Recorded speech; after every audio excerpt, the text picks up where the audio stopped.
આદિપુરના શિક્ષે વિસ્તારમાંથી મૃત હાલતમાં નવજાત શિશુ મળી આવતા ભારે ચકચાર વ્યાપી ગઈ હતી।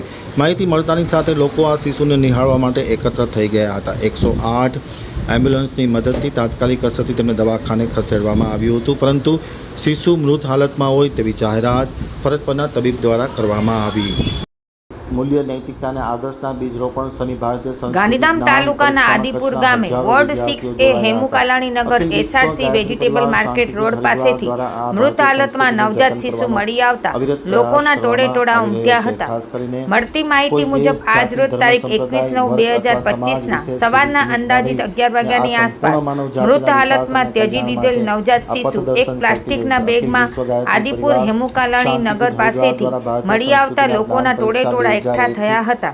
આદિપુર પોલીસ દ્વારા મૃતક નવજાત શિશુને 108 મારફતે રામબાગ સરકારી હોસ્પિટલ ખાતે PM માટે ખસેડાયું હતું। આદિપુર પોલીસે સમગ્ર ઘટનાની નોંધ લઈ વધુ તપાસ હાથ ધરી છે।